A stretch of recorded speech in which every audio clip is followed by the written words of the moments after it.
such appearing there. So you can see that the first person there, number 1, is joyful and all that. We are going to be focusing on that person because in our case, in English, we have 3 persons.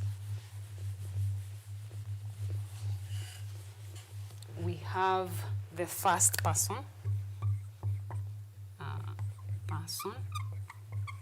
then we have the second person, and the third person.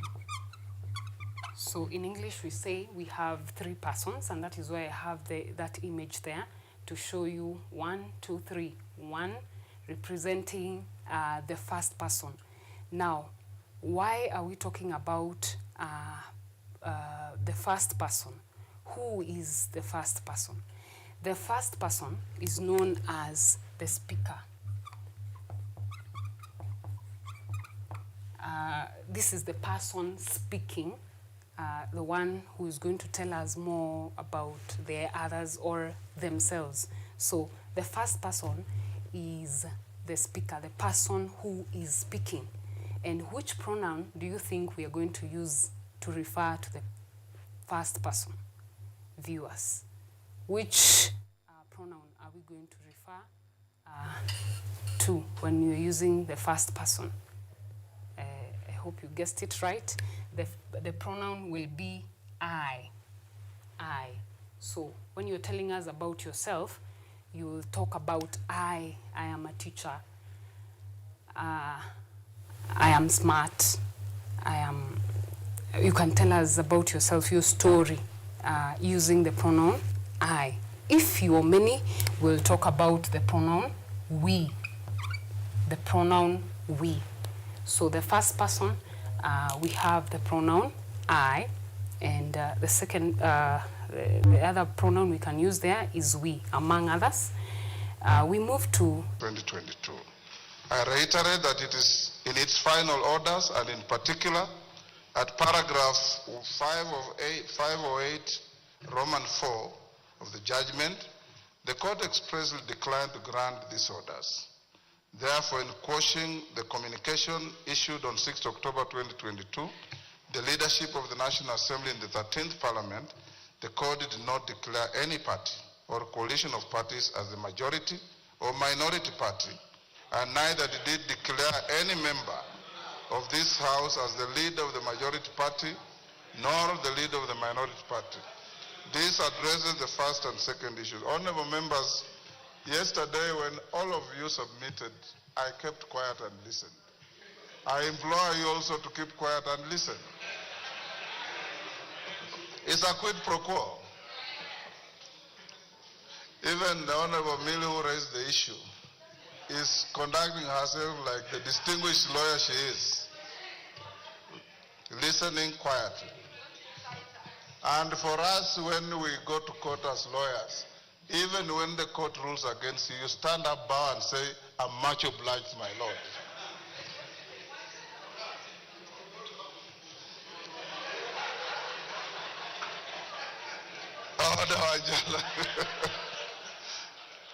Moving on, honorable members, in its first finding, the High Court cryptically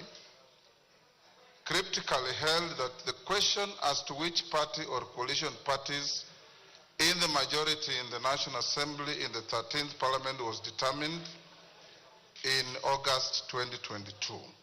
Whereas the finding of the court is a statement of fact and of law as prevailing on the 9th August 2022, the nagging question as raised by a number of members is whether the law contemplates this determination of the majority and minority parties to be static throughout the subsequent days of a term of Parliament.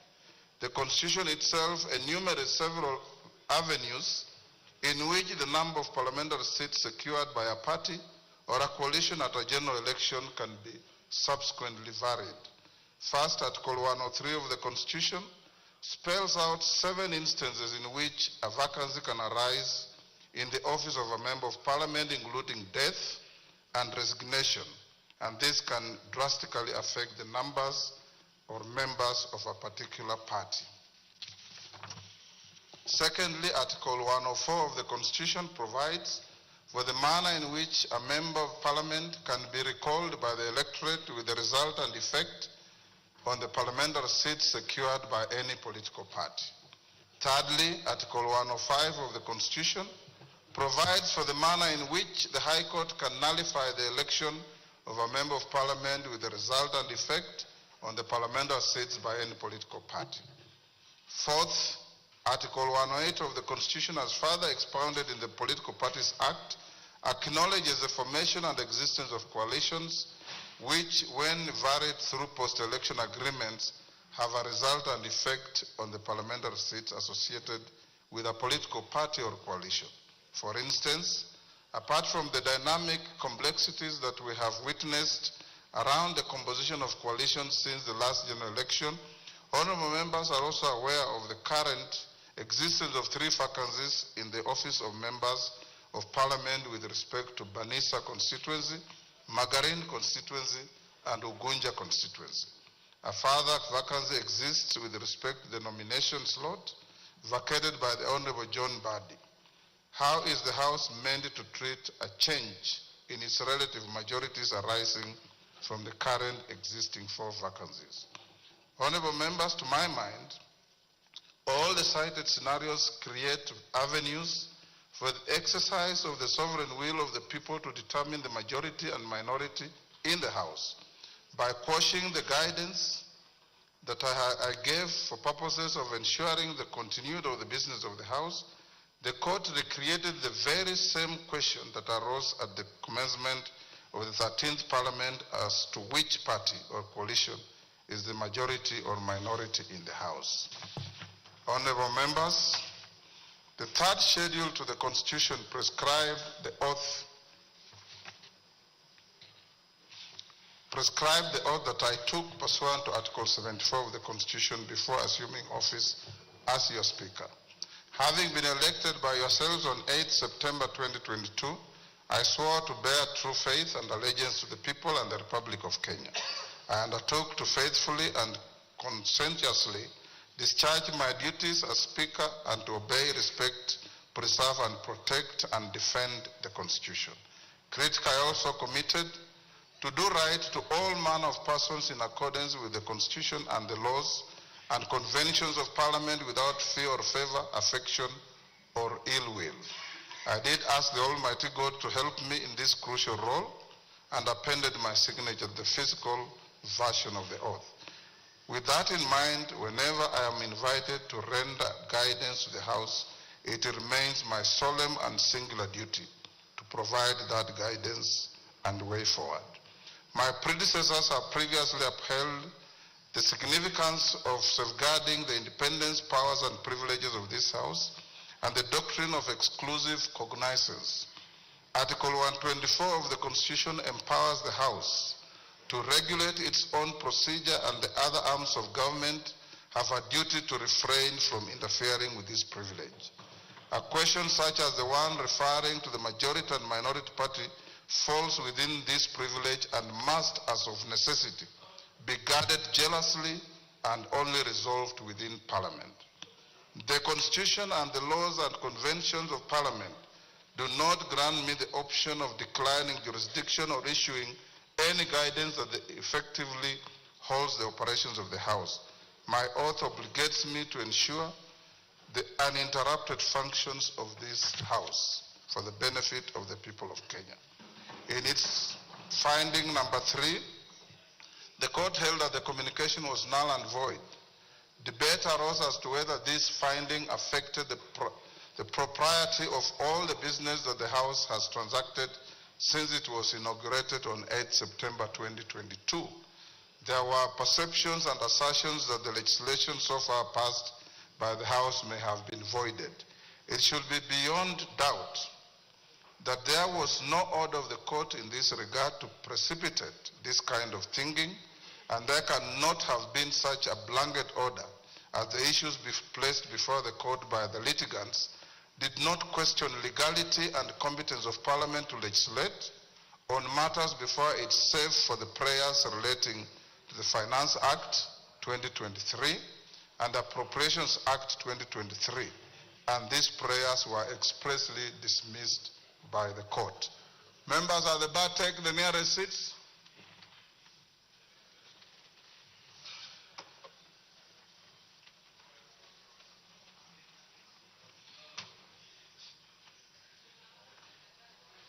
The nearest seats, Shinali.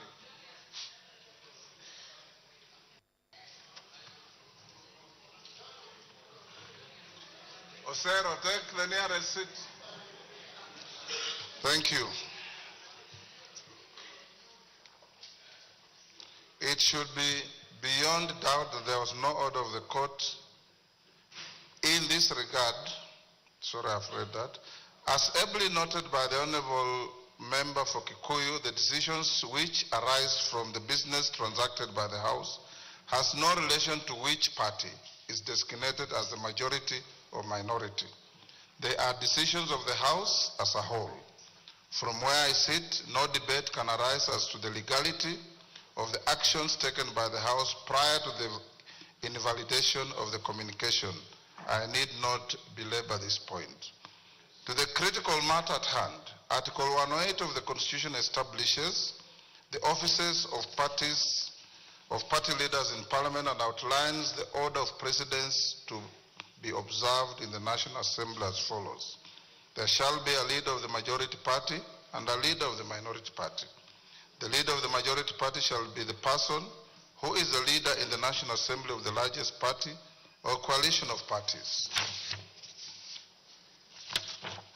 The leader of the minority party shall be the person who is the leader in the National Assembly of the second largest party or coalition of parties.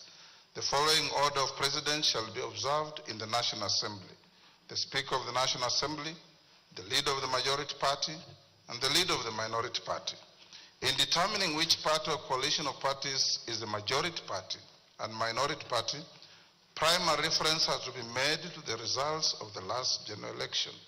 As noted in previous guidance on the designation of the leadership of the House, the exercise must be informed by reference to formal records of membership of the political parties represented in the House and their affiliations, if any, with each other through pre- and post-election coalition agreements.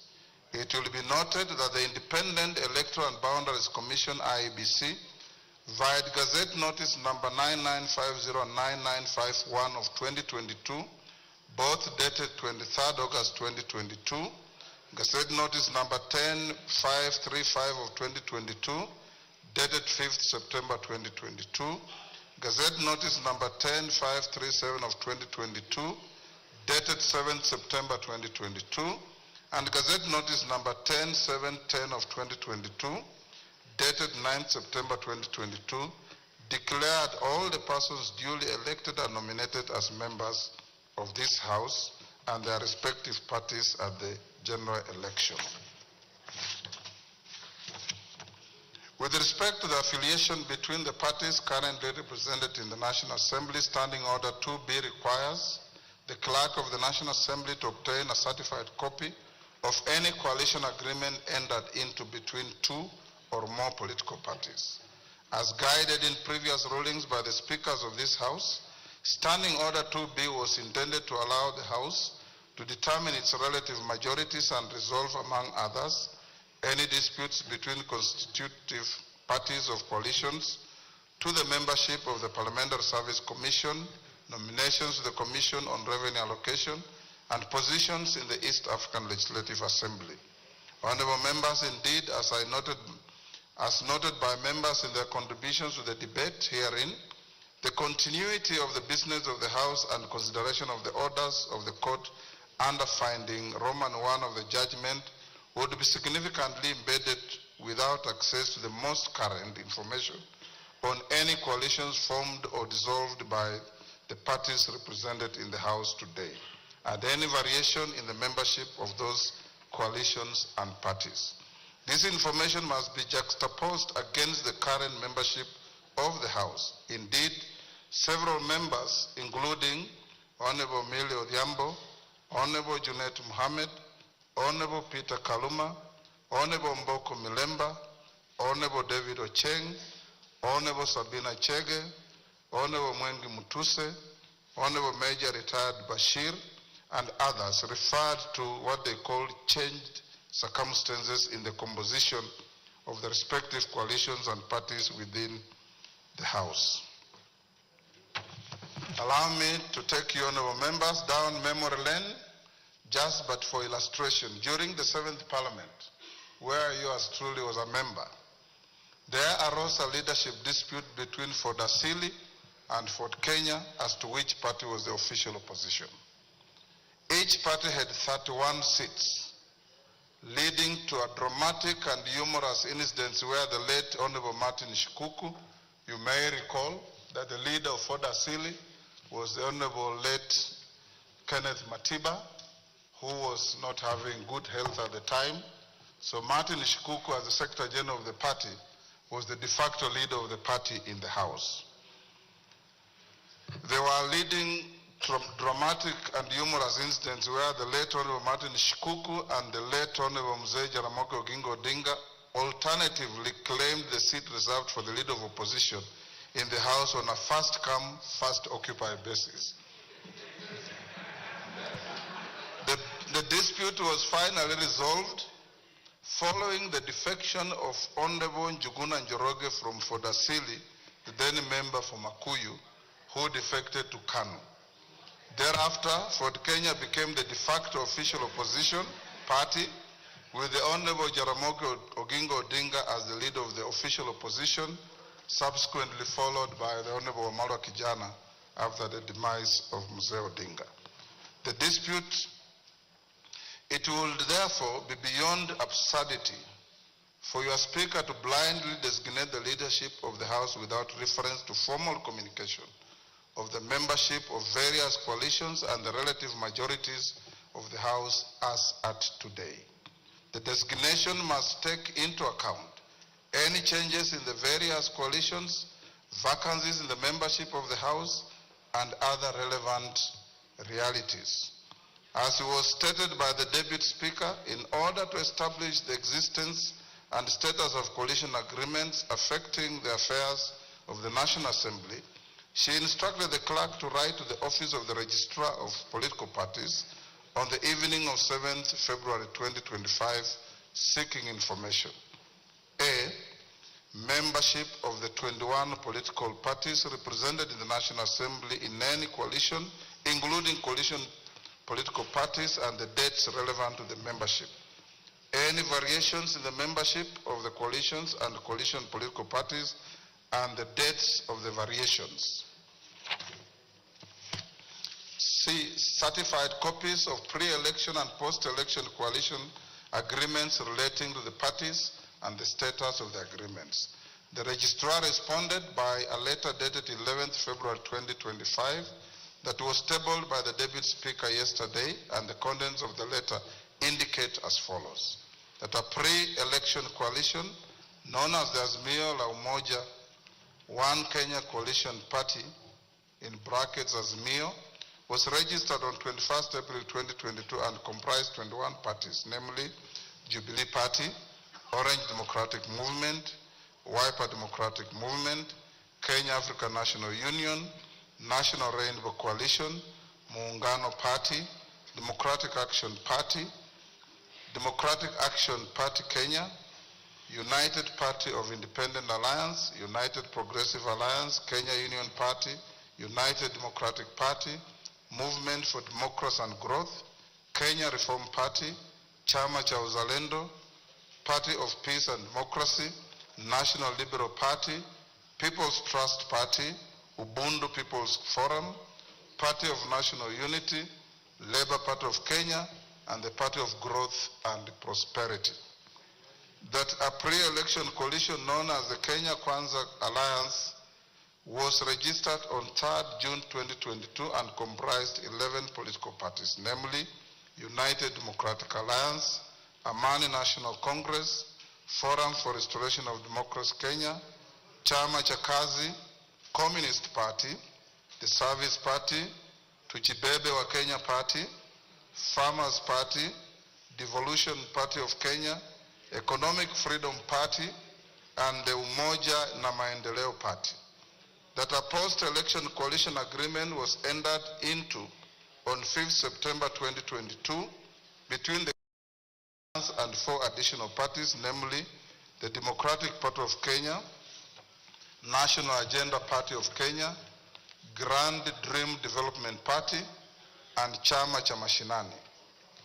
The letter from the Registrar of Political Parties did also convey that 5 parties had exited the Azimio la Umoja One Kenya Coalition Party, namely the People's Liberation Party, formerly the National Rainbow Coalition Kenya, on 6th December 2024, Maendeleo Chapchap Party on 25th January 2024, Devolution Empowerment Party on 11th April 2023, United Democratic Movement on 22nd November 2023, and Pamoja African Alliance on 27th February 2023.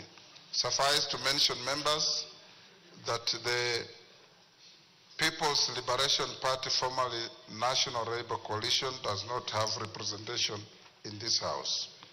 That the Amani National Congress was in the process of dissolving the party to collaborate with the United Democratic Alliance. That the Movement for Democratic and Growth, MDG, had initiated a process of exiting the Azimio la Umoja One Kenya coalition, but was yet to finalize its exit from the coalition political party. That as at 11th February 2025, the Pamoja African Alliance, PA, Maendeleo Chapchap, MCCP, United Democratic Movement, UDM, and the National Ordinary People Empowerment Union, NOPEU, are not members of any registered coalition or coalition political party.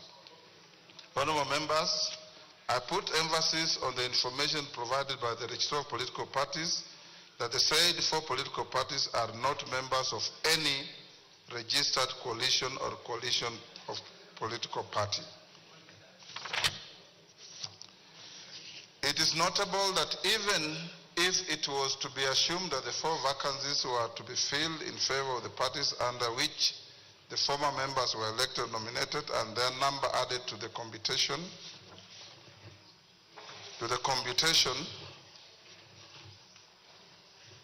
the 2 coalitions, the Azimio la Umoja One Kenya Coalition Party would still not attain a majority of the members in the House.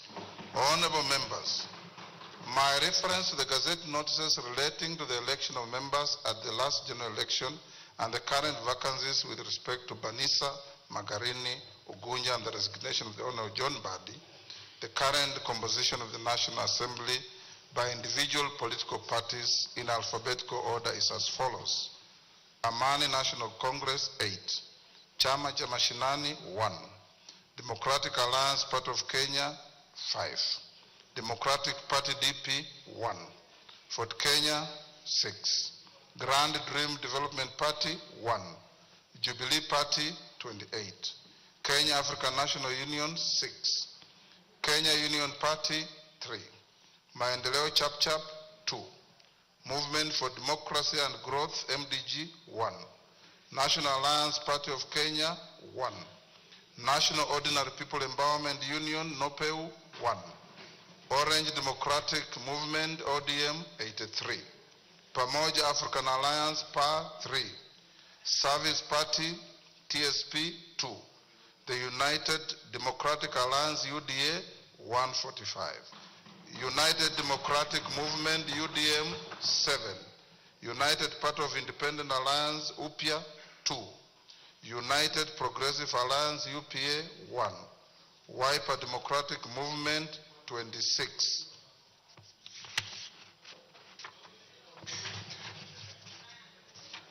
A simple calculation of the cited numbers with reference to the communication and coalition agreements received from the register of political parties indicates the cumulative number of the members of the constituent parties of the Azimio la Umoja One Kenya Coalition Party and the Kenya Kwanza Alliance as follows. Azimio la Umoja One Kenya Coalition Party consists of 154 members, computed by adding the membership of the Orange Democratic Movement, Jubilee Party, Wiper Democratic Movement, Kenya African National Union, the Democratic Alliance Party of Kenya, the Kenya Union Party, the United Party of Independent Alliance, and the Movement for Democratic Growth. The Kenya Kwanza Alliance consists of 165 members, computed by adding the membership of the United Democratic Alliance, the Amani National Congress, Ford Kenya, the Service Party, the National Agenda Party of Kenya, the Grand Dream Development Party, the Democratic Party, and the Chama cha Mashinani. Honorable members, it is notable that the numbers relating to the Azimio la Umoja One Kenya Coalition Party are tinged by a slight element of doubt with respect to membership of the Movement for Democratic and Growth MDG. You will recall the expressed sentiments made by the sole member and party leader of the MDG yesterday in the House, dissociating both himself and the party from the Azimio la Umoja One Kenya Coalition Party. However, I decline to engage in this controversy. Arising from foregoing, the Kenya Kwanza Coalition is the majority party, and the Azimio la Umoja One Kenya Coalition Party is the minority party in the House. I have not received order. I still have a little more to go. I have not received any further communication from the Kenya Kwanza Coalition replacing the member for Kikuyu, the member for Kilifi, the member for South Mugirango, and the member for Marsabit County as their preferred leadership in the House. Similarly, I have not received any communication from the Azimio la Umoja One Kenya Coalition Party replacing the member for Suna East, the member for Kadiani, the member for Suba North, and the member for Embakasi West as their preferred leadership in the House. Consequently, the leadership of the House remains unchanged. Permit me at this stage, honorable members, to address the fate of 14 members who, as per the letter from the registrar of political parties, belong to parties other than parliamentary parties that are not affiliated with the two identified coalitions in the House. I wish to reiterate that the 14 members and all independent members shall be treated equally in nomination to the committees of the House and access to any other attendant entitlements. The Speaker shall, under Standing Order 174-2B, decline to approve any list of members nominated to serve in committees that does not take into account interests of all members, including the 14.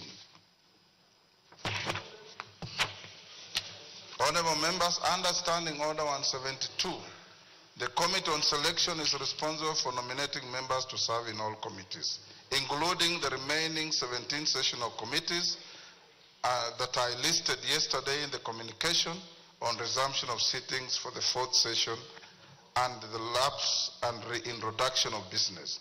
I urge the committee to prioritize the constitution of the Budget and Appropriations Committee in light of the communication that I gave you earlier on the budget policy statement. In summary, therefore, honorable members, I guide as follows.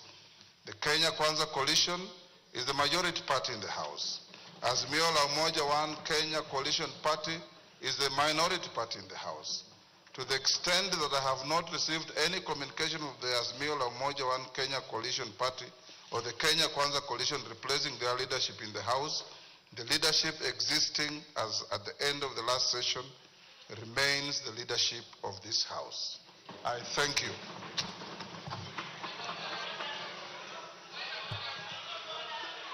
Yes, Millie, this was your point of order. Honorable members, I am not opening any debate. I'm giving Honorable Millie because she was the owner of the point of order. After she finishes, we go to the next order. Rosary Martin. Thank you, Mr. Speaker. Mr. Speaker, actually in compliance with Standing Order number 87-2, Mr. Speaker, in compliance with Standing Order number 87-2,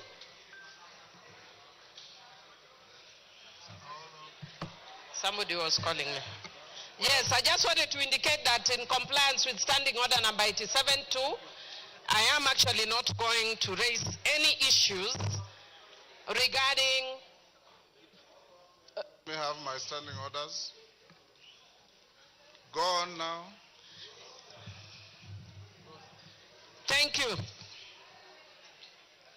Yes, go on. Yeah, thank you, Mr. Speaker. Mr. Speaker, I just wanted to say that in compliance with Standing Order number 87-2, I will not raise any issues regarding the communication that you have just given. I'm a very law-abiding citizen and cognizant of our standing orders. And further, Mr. Speaker, I also just wish to indicate that us, Azimio, and much more so, those of us who are very keen on ensuring that Baba clinches the AU position, we want to be sure that we follow the rule of law and that we support a broad government which is not based. And we are encouraging the government to be both broad and based. It is broad but not based. For those who have not learned literature, understand what I'm saying. This government is broad but it is not based. So don't call us to be in a broad-based government. It has to be broad-based government. And Mr. Speaker, I also just want to say that as Azimio, we follow. No, I'm not going to congratulate you. Mr. Speaker, this one is talking to harass me, but I ignore him. Ignore him, you are senior. He should listen to me. I'm ignoring him. Osoro. As Azimio. Honorable Osoro. But Mr. Speaker. Mary Odhiambo is your learned senior. Yes. Listen to her. But Mr. Speaker, don't even worry, I can handle him. I'm capable in all manner to handle him. Mr. Speaker, as adherents, as Azimio, we are adherents to the rule of law. And Mr. Speaker, as those who adhere to the rule of law, I want to indicate just that the way you say as lawyers, yeah, that we speak as lawyers. Yes. I want to indicate that as Azimio, we very respectfully disagree. I will not go to the substance. But we very respectfully disagree with your communication. And Mr. Speaker, I want to say again a philosophy in my local community that says, "Ngamatek konyono kwesimeru." When a strong man steps on your mother's pipe, you tell your mother to remove her pipe. That philosophy acted when my mother, in the generation of my mother. In my generation, if angamatek onyonokwesimeru, you point at the eyes. You point at the eyes of Ngamatek, respectfully. So, Mr. Speaker, I want to say that today, you are Ngamatek. Ngamatek is the strong man. You are stepping on my mother's toe. But I will respectfully tell you, Mr. Speaker, that I don't agree with you as a strong man, that you are stepping on my mother's toe. And as Azimio, we are going to take further action until you stop stepping on my mother's pipe. And I respectfully, Mr. Speaker, note your communication. Thank you, Honorable Millie Odhiambo. Order. I'm not opening any debate. Honorable Millie Odhiambo, that is how the law works. It is not necessarily popular. It's not necessarily likable. It is just the law. Shakespeare said it's an ass. It is the law. So when you obey the law, sometimes you may step on somebody. Sometimes you may not. But the law remains the law, and in the law we trust, in our constitution we trust. Finally, I want to join all of you in wishing our patriarch, our leader, Raila Amolo Odinga, success in the election as the chair of the African Union Commission, where the first vote to be cast will be that of President William Samoei Ruto of Kenya. I have also, Honorable Millie Odhiambo, directed the majority leader and his counterpart after this ruling that in constituting committees, they should go beyond broad and base. Order. I will not open any debate. Next order.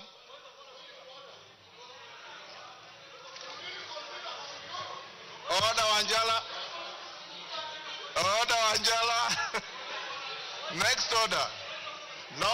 Order number 8. Next order. Order number 8, motion, appointment of members to the House Business Committee. Majority Leader.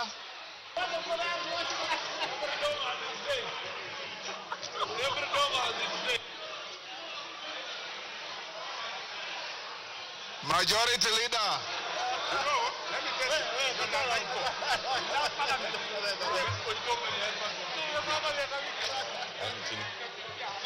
Thank you, Honorable Speaker.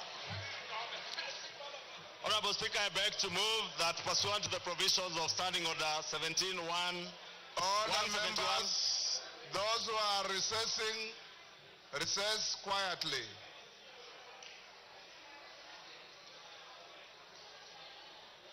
Thank you, Honorable Speaker. I beg to move that pursuant to the provision of Standing Order 171, 1F, this House approves the appointment of the following members to the House Business Committee in addition to those specified under paragraph A, B, C, D, and E.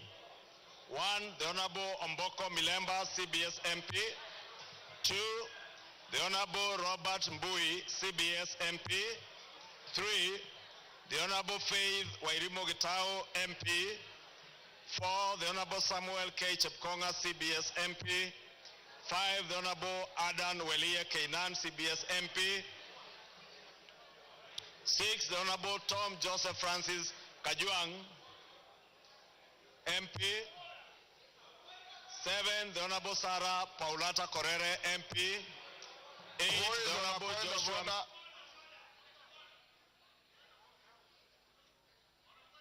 Order, Honorable Kajuang, you cannot call for order when you are not orderly. What are you doing where you are? Order.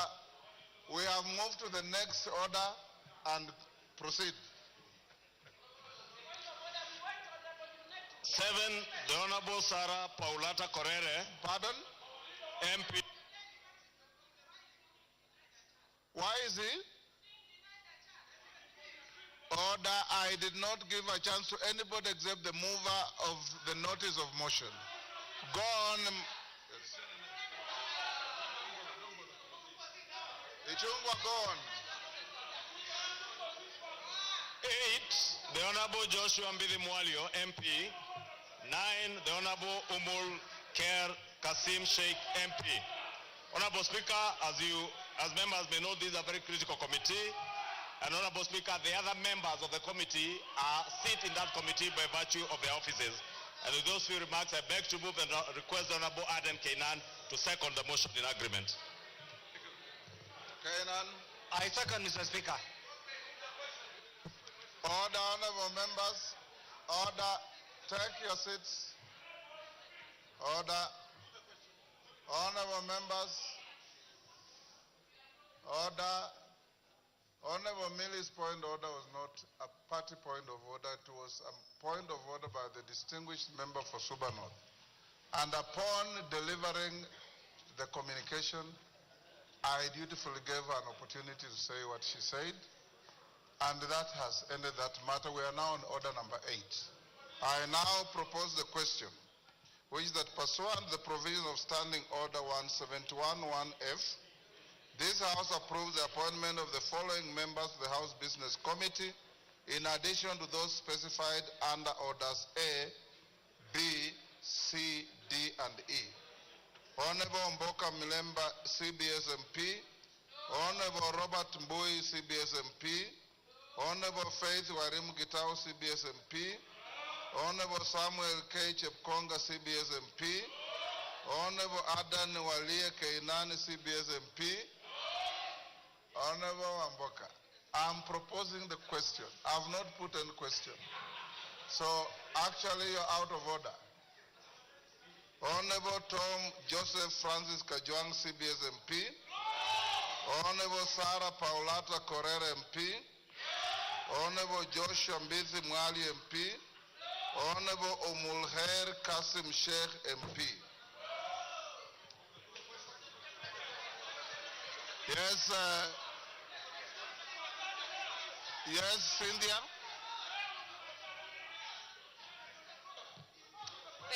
Thank you, Honorable Speaker, for giving me an opportunity to make a comment in regards to the House Business Committee that has been constituted.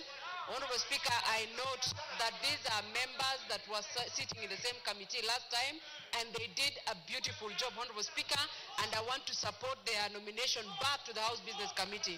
Honorable Speaker, it must be noted that the House Business Committee is the engine of this House, and we appreciate their acceptance to actually run the business of this House, Honorable Speaker. Honorable Speaker, I support their nomination, and I urge the honorable members of this House to support it, so that, Honorable Speaker, we can continue and start business that is important to this House, so that I can be able to serve the people of Kenya. We can ensure that the House Business Committee members are able to schedule our business, Honorable Speaker, so that I can be able to dispense matters that matter to the people of Kenya. I support, Honorable Speaker. Yes, Junet. Honorable Junet.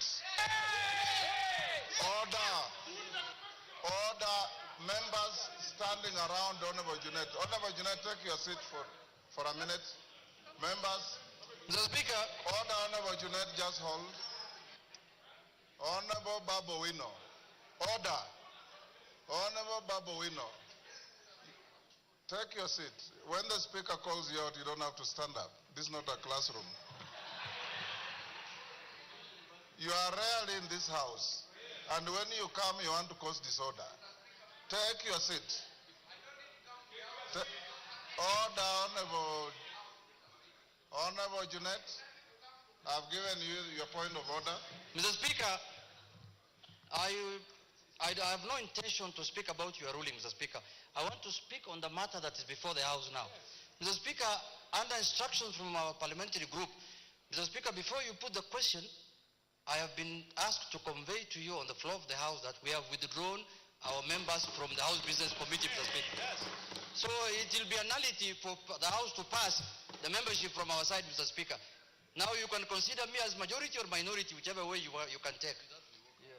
Honorable Junet, a question has already been proposed. Yes. Honorable Ichungwa, order, Honorable Ichungwa, I call upon you to reply. Thank you, Honorable Speaker. Honorable Speaker, in reply, let me say the House Business Committee is properly and duly constituted. And with or without the participation of the 4 members of the Azimio Coalition, the House Business Committee would sit. And Honorable Speaker, being the chair of the House Business Committee, you will be advising the House Business Committee on when to have our first sitting, hopefully after the adjournment of this House this afternoon, so that we may be able to schedule business that concerns Kenyans. Because, Honorable Speaker, what we have engaged in from yesterday does not concern the people of Kenya who have sent us to represent us in this House. What we have been engaged in, Honorable Speaker, from yesterday up to the drama that you witness now is a drama touching on leadership positions by leaders and leadership positions in the House. But what is more important to all of us, Honorable Speaker, is the leadership positions that have been given to us by the people of our constituencies as their representatives in the House. And that is what we should put ahead of every other consideration. Honorable Speaker, I said it yesterday. The perks of the leader of majority are similar to the perks of the leader of minority. These seats are nothing personal to anybody. Honorable Speaker, even the chairs of committees, Honorable Speaker, the small sitting allowance they get as chairs of committees do not even commensurate with the amount of work that chairs and vice chairs of committees have to put in and the amount of sacrifice that they make, Honorable Speaker. And therefore, I really want to implore on all our members, including my brothers and sisters from the Azimio Coalition, to put the people that they represent ahead of their own interests as leaders and conduct the business of the House in addressing the pertinent issues that are concerning the people of Kenya today, Honorable Speaker. As you indicated, Honorable Speaker, we have business to have all the 18 committees whose term have come to an end reconstituted, Honorable Speaker, some of which have a huge implication on the lives of our people. You have seen Students in both our primary and secondary schools are waiting for school capitation. The cabinet yesterday did approve the supplementary appropriations bill, and this is the money that Kenyans are waiting for. Money to go to our children, not just for bursaries, but even for school capitation, to enable government to also hire the additional 20,000 teachers that are going to help in our schools, Honorable Speaker. And those are the things, Honorable Speaker, that I say should be concerning us now. And I really want to urge that you do convene the House Business Committee, hopefully immediately after this vote, Honorable Speaker, for us to be able to schedule business and reconstitute those committees that will help us to pass the budget policy statement for this year and the supplementary appropriations bill that will be coming to this House in the next few days. Thank you, Honorable Speaker, and I beg to reply. Honorable members, before I put the question, it is important that we put certain matters in proper perspective. Standing Order 58 reads as follows. After the question has been proposed on a motion, the motion shall be deemed to be in the possession of the House, and such motion shall not be withdrawn without the leave of the House. That's number one. Number two, I received communication from Honorable Kimani Ichung'wah, Honorable Junet Mohammed, and I want to put it on record so that it is clear to all Kenyans. Honorable Kimani Ichung'wah wrote to the Clerk of Parliament, Samuel Njoroge, on 6th of February as follows. And this is after I had spoken personally to both Honorable Ichung'wah and Honorable Junet, asking them to propose names to the House Business Committee.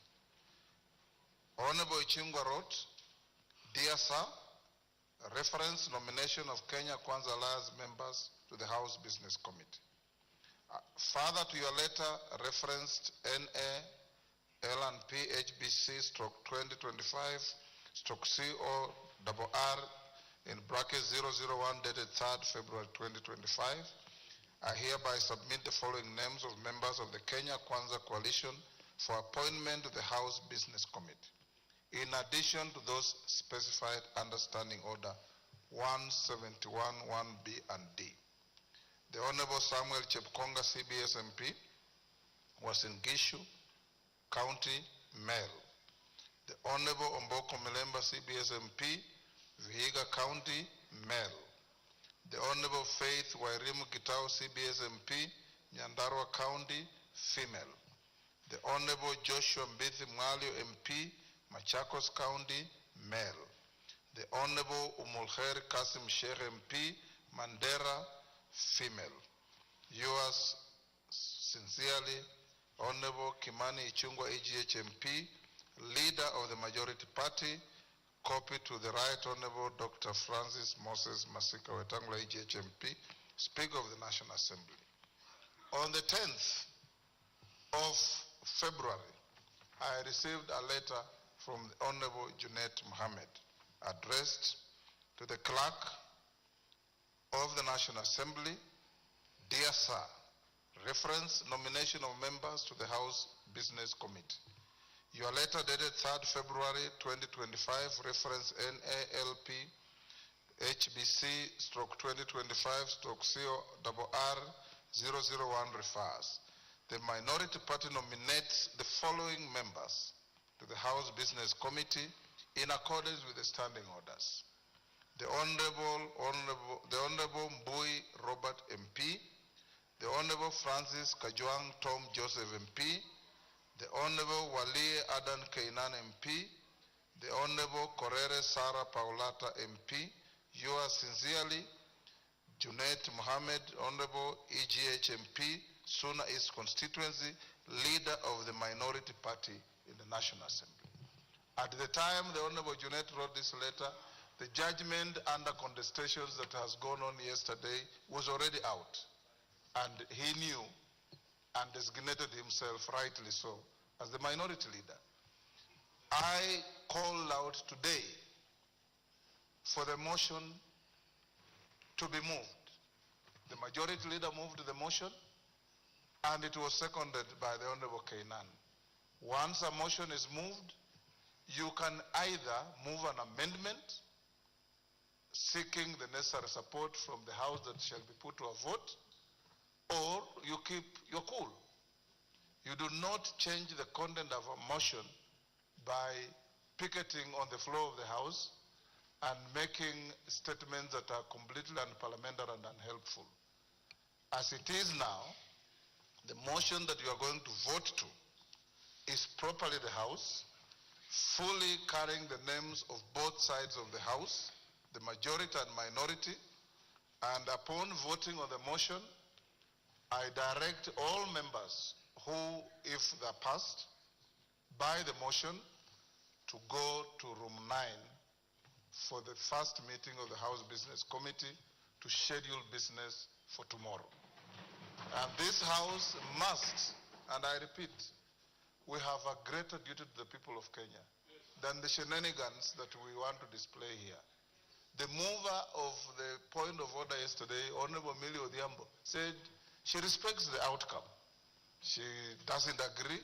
That is part of fair game in an arena that is judicial or quasi-judicial, like this House. Like I said, we go to court, you lose a case, you don't fight the judge, you don't insult the judge, you say, much obliged, my lord, you'll come to fight another day. That is how the law works. I now put the question, honorable members, that pursuant the provision of Standing Order 171-1, and I repeat, no member listed on this motion has been withdrawn, because the withdrawal of any member on a motion like this can only be through an amendment to the motion. And now put the question, which is that pursuant the provision of Standing Order 171-1F, this House approves the appointment of the following members to the House Business Committee in addition to those specified under paragraphs A, B, C, D, and E. Honorable Mboko Milemba, CBS MP. Honorable Robert Mbui, CBS MP. Honorable Faith Wairimu Gitau, CBS MP. Honorable Samuel K. Chepkonga, CBS MP. Honorable Adan Wailie Kainan, CBS MP. Honorable Tom Joseph Francis Kajwang, CBS MP. Honorable Sarah Paulata Correra MP. Honorable Joshua Mbithi Mwalio MP. Honorable Omolher Kasim Sheikh MP. As members of that opinion say aye. Aye. Will those of the contrary opinion say nay? The ayes have it. Honorable members, you may be upstanding, there being no further business in the House. The House stands adjourned until tomorrow, Thursday, the 13th February 2025 at 2:30 p.m. And before the Speaker's procession, members who have been approved to the House Business Committee move to room 9 immediately for the House Business Committee.